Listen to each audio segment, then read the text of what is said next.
Let's move on now to the Jacksonville Jaguars in our 2023 final offseason review. But before we do that, if you have not already, hit that subscribe button, like this video, and also ring that bell to get notified when new Jaguars content gets created.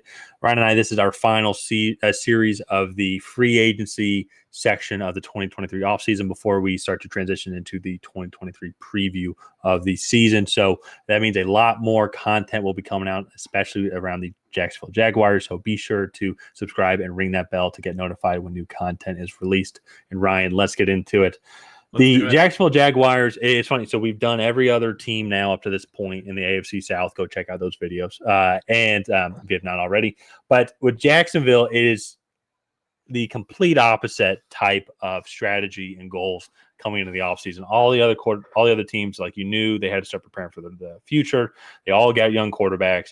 They all got offensive line or key pieces, kind of help build around to protect their young quarterback or a young wide receiver. And even also in the free agency market, it's like, how can they use some of their money to bring in key players to where they could be competitive today and build around these young guys? While with Jacksonville, there's really only one free agency signing that I thought that was going to play a big impact, and that was on the defensive line, getting Roy Robertson Harris. Everything else was just containment.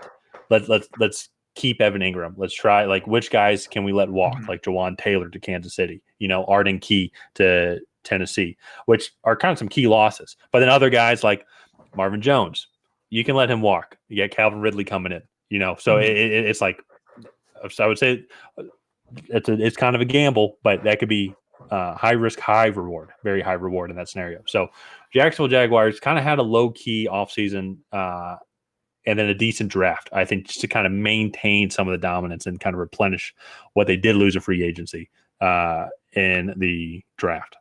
No, yeah. They were already a really competitive team at the end of 2022. Mm-hmm. And so I think when you're at that stage, you're just trying to bolster what you already have. And I think they did a really solid job of that. One of the biggest questions, I think, coming into this season is going to be this offensive line. You now have lost Jawan Taylor, and Cam Robinson will be suspended for the first 6 games, I believe. I think so. I think that's PUD. Yeah. It's either 4 or 6. I always get them mixed up. And so they did draft Anton Harrison to maybe put a Band-Aid over that while Cam Robinson is out. But Walker Little is also going to be taking probably a step up into one of those tackle spots while Cam Robinson is out. So that's going to be really interesting to see. Definitely in this division, I think there's going to be pretty solid pass rushes, right? You have Will Anderson and D'Amico Ryans and that crew down in Houston. And then you also have, who's the guy in Indiana? Kwity Paye in Indianapolis. And then you're going to have DeForest Buckner as well.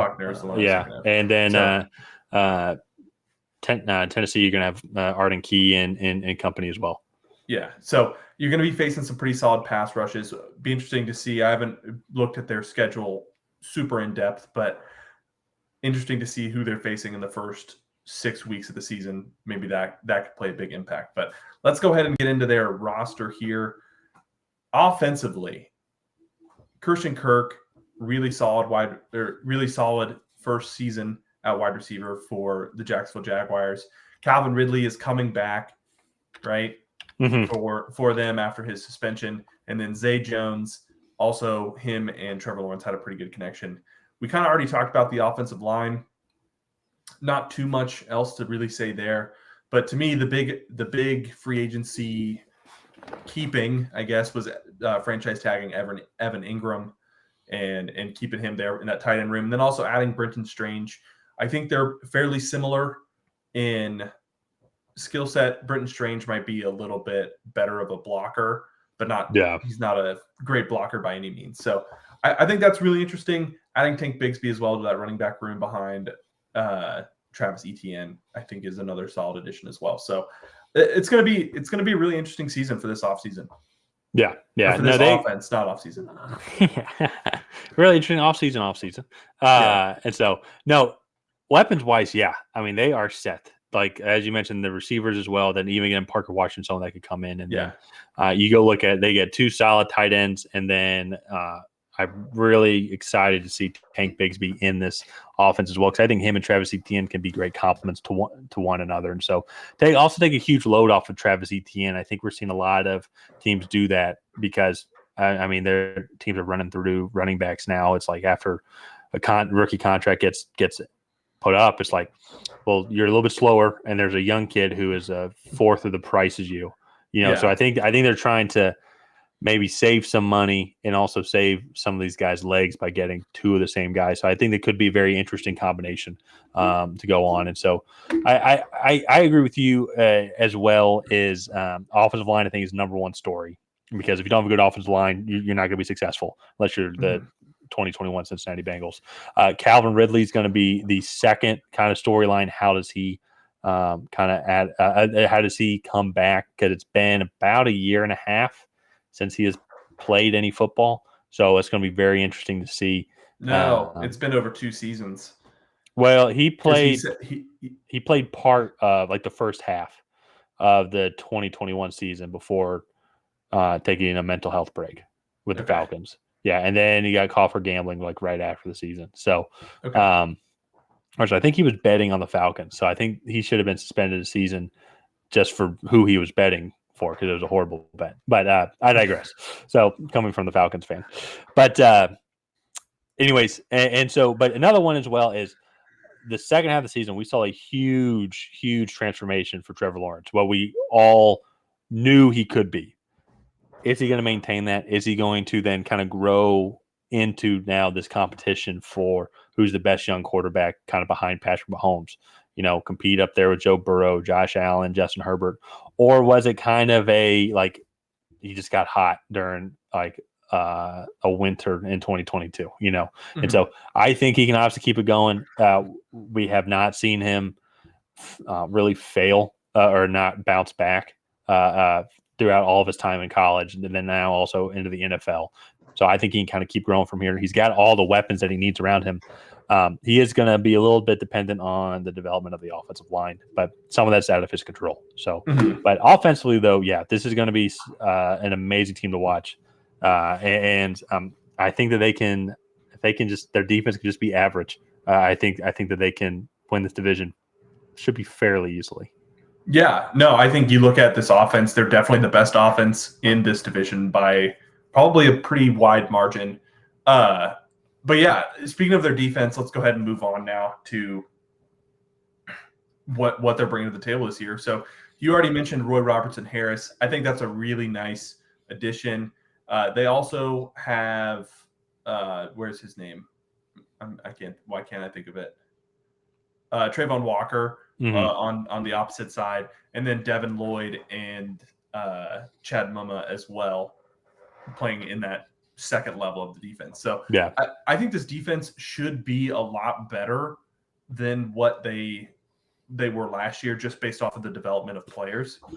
Yeah, because Trayvon Walker, Devin Lloyd were two of the top prospects in last year's class. And I think just another year under their belt, I think they're going to be even better.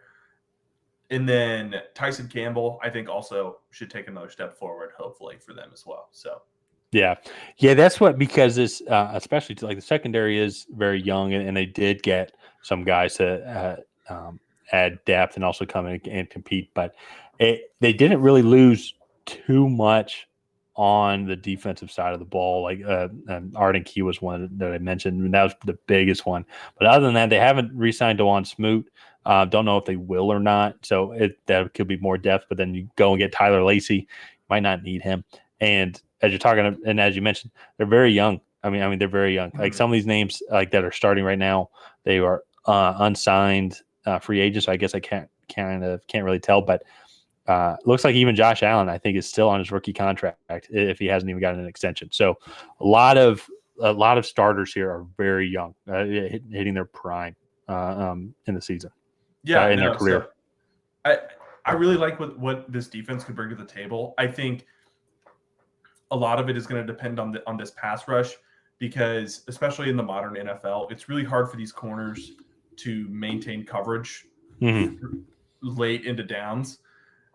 And so if Trayvon Walker, Roy Robertson-Harris, and that defensive line can really get after these guys, I think it'll be really interesting to see what they can bring to the table. So I like it. Scroll down, see special teams. No additions there. Nothing to change. Not a whole lot to talk about. You really don't want to be talking about your special teams players because if you're doing that, something bad happened. So let's go ahead and wrap up the Jaguars offseason recap there. If you guys have not already, please go ahead and like and subscribe and leave a comment down below on what your favorite addition was for the Jaguars this offseason. Was it a free agent signing? Was it a draftee? Let us know down below. And other than that, we'll see you guys next time.